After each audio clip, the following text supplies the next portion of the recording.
بسم اللہ الرحمن الرحیم۔ السلام علیکم دوستو، جو لوگ نماز فجر کے بعد سو جاتے ہیں، حضرت علی رضی اللہ تعالی عنہ کا یہ فرمان ضرور سن لو۔ حضرت عائشہ صدیقہ رضی اللہ تعالی عنہ کی مشہور روایت ہے۔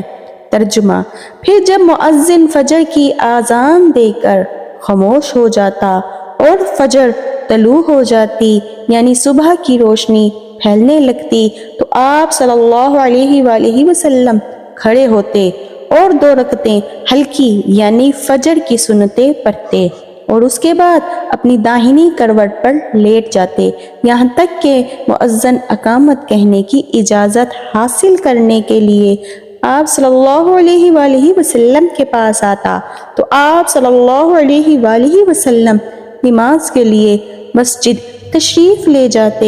حضرت عثمان رضی اللہ تعالی عنہ سے روایت ہے کہ آپ صلی اللہ علیہ وآلہ وسلم نے فرمایا، صبح کی نماز کے بعد سورج نکلنے تک ذکر خدا میں لگے رہنا رزق کے حصول میں زیادہ باعث نفع ہے۔ اس بات سے طلب رزق میں دنیا کے کونے کونے میں پھرتا ہے۔ سبحان اللہ۔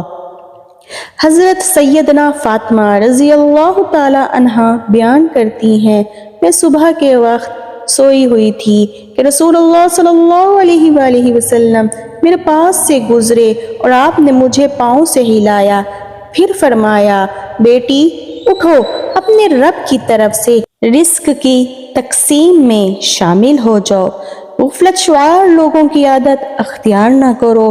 اللہ تعالیٰ طلوع فجر سے طلوع آفتاب تک لوگوں کا رزق تقسیم فرماتا ہے۔ سبحان اللہ۔ حضرت انس بن مالک رضی اللہ تعالی عنہ کی روایت ہے، تلاش رزق کی خاطر نماز فجر سے طلوع آفتاب تک مت سویا کرو۔ حضرت انس سے اس کی وضاحت طلب کی گئی تو فرمایا، اس وقت 70 مرتبہ تسبیح تکبیر و استغفار کرنے سے روزی میں برکت حاصل ہوتی ہے۔ سبحان اللہ۔ حضرت علی رضی اللہ تعالی عنہ کی روایت، زمین کی سطح پر کیے جانے والے 3 کاموں کی وجہ سے زمین اپنی تکلیف کا اظہار کرتی ہے۔ ناحق خون بہنے سے، وہ غسل جو زنا کے ارتکاب کے بعد کیا جائے، اور طلوع آفتاب سے پہلے سونے سے۔ حضرت ابو وائل رضی اللہ تعالی عنہ فرماتے ہیں کہ ہم صبح کی نماز پڑھنے کے بعد حضرت عبداللہ بن مسعود رضی اللہ تعالی عنہ کی طرف گئے اور دروازے سے سلام کیا تو انہوں نے ہمیں اجازت دے دی، مگر ہم تھوڑی دیر دروازے کے ساتھ ٹھہرے رہے تو ایک باندی آئی اور اس نے کہا کہ تم اندر کیوں نہیں داخل ہو رہے ہو؟ تو پھر ہم اندر داخل ہوئے تو حضرت عبداللہ رضی اللہ تعالی عنہ بیٹھے تسبیح پڑھ رہے ہیں۔ انہوں نے فرمایا، تمہیں کس چیز نے اندر داخل ہونے سے روکا ہے جبکہ تمہیں اجازت دے دی گئی تھی؟ تو ہم نے کہا، کوئی بات نہیں سوائے اس کے کہ ہم نے خیال کیا کہ گھر والوں میں سے کوئی سو نہ رہا ہو۔ تو حضرت عبداللہ بن عباس رضی اللہ تعالی عنہ نے فرمایا، تم نے ابن ام عبد کے گھر والوں کے بارے میں غفلت کا گمان کیا۔ راوی نے کہا کہ پھر حضرت عبداللہ نے تسبیح پڑھنا شروع کر دی۔ سبحان اللہ۔ یہاں تک کہ پھر خیال ہوا کہ سورج نکل گیا ہے تو باندی سے فرمایا، دیکھو کیا سورج نکل آیا ہے۔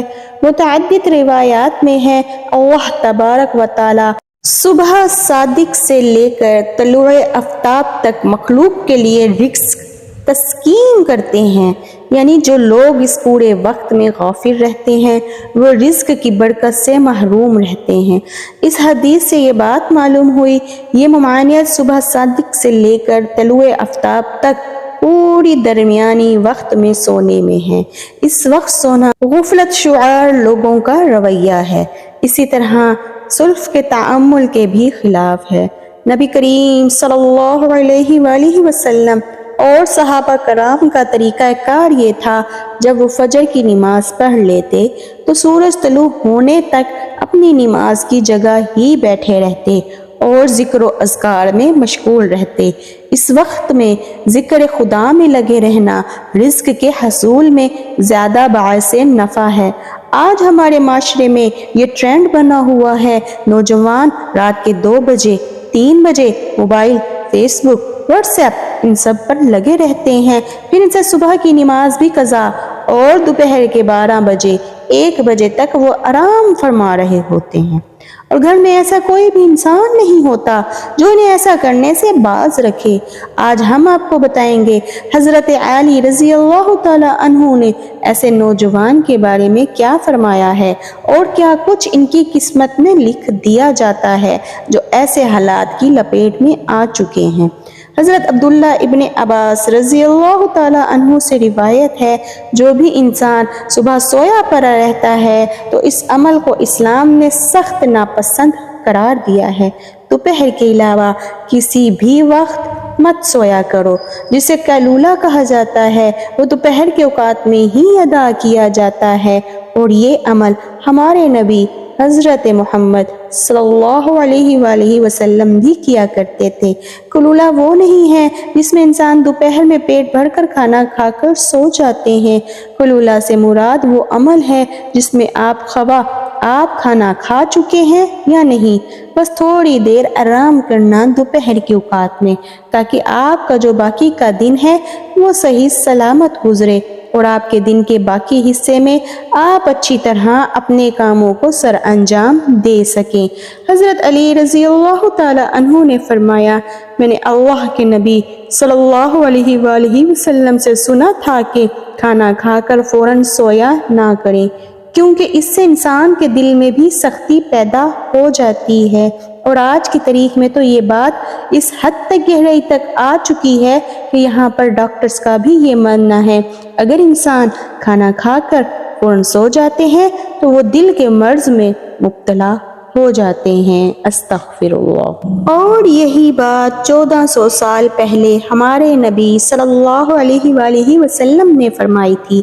اب آتے ہیں حضرت علی رضی اللہ تعالی عنہ کے ارشاد کی طرف، جو انہوں نے فرمایا تھا جب ایک مرتبہ حضرت علی رضی اللہ تعالی عنہ کی خدمت میں ایک شخص حاضر ہوئے اور فرمانے لگے، یا علی، صبح سویرے جو انسان سویا پڑا رہتا ہے اس کی قسمت میں کیا کچھ لکھا جاتا ہے؟ تو جواب میں حضرت علی رضی اللہ تعالی عنہ فرمانے لگے، اے اللہ کے بندے، میں نے اللہ کے نبی حضرت محمد صلی اللہ علیہ وآلہ وسلم سے سنا ہے، جو بھی انسان صبح کے اوقات میں سویا پڑا رہتا ہے وہ فجر کی نماز بھی قضا کر بیٹھتا ہے۔ استغفر اللہ۔ اور یا پھر وہ فجر کی نماز ادا کر کے سو جاتا ہے تو جب تک فرشتے آسمانوں سے اس کے مقدر کا رزق لے کر زمین کی طرف آتے ہیں، وہ رزق انسانوں میں بانٹنے لگ جاتے ہیں تو وہ انسان سوئے ہوتے ہیں۔ اسی وجہ سے وہ فرشتے وہ رزق واپس اپنے ساتھ لے کر آسمانوں کی طرف لوٹ جاتے ہیں، اور جب وہ نیند سے فارغ ہو کر اٹھتا ہے، بیدار ہوتا ہے، تب ایسے لوگ رزق کی تنگی کی شکایت کرتے پھرتے ہیں۔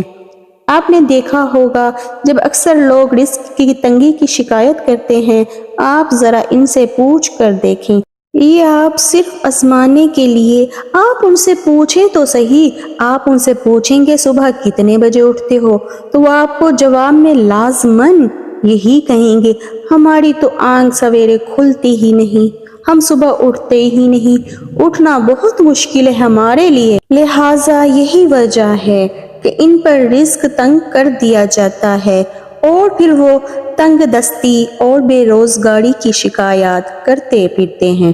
تو آپ سے گزارش ہے کہ آپ سویرے اٹھا کریں، آپ سویرے نماز ادا کریں، اور کوشش کریں کہ مرد حضرات جماعت کے ساتھ نماز ادا کریں، پھر قرآن کی تلاوت کریں، اس کے بعد اپنے اپنے دن کی شروعات کریں۔ اب آپ دیکھیں کہ کیسا آپ کا دن گزرتا ہے، آپ کے دن میں کتنی برکت ہوتی ہے، اور جو لوگ 12 بجے یا 1 بجے اٹھتے ہیں ان کے حالات کچھ یوں ہوتے ہیں کہ ان کے دن کے کچھ کام انہیں سمجھ نہیں آتے، وہ جان ہی نہیں پاتے آج کا ان کا دن کیسا گزرا، بلکہ انہیں کچھ کام بھی سمجھ میں نہیں آتا۔ وہ جو کام کرنے لگ جاتے ہیں اور پھر لگ جھپکنے میں ہی شام اور مغرب کی اذان ہونے لگتی ہے، اور جو انسان صبح سویرے جاگتے ہیں وہ اپنے کام بھی بھرپور طریقے سے سر انجام دے پاتے ہیں، ان کے رزق میں بھی برکت ہوتی ہے اور وہ ایک پرسکون اور خوشحال زندگی بسر کرتے ہیں۔ ان کی تنگ دستی کی بھی کوئی شکایت نہیں ہوتی اور وہ کسی بیماری میں بھی مبتلا نہیں ہوتے۔ سبحان اللہ، تندرست ہوتے ہیں، ہر بیماری سے فارغ ہوتے ہیں۔ اللہ پاک سے دعا ہے اللہ پاک ہمیں دین کی سمجھ نصیب فرمائے اور ہمیں نیکوکاروں میں شامل کرے اور اپنے دین پر چلنے کی توفیق دے، آمین۔ دوستو، اگر آپ کو یہ ویڈیو اچھی لگی ہو تو چینل کو سبسکرائب کر کے کمنٹ میں ضرور بتائیے گا۔ جزاک اللہ۔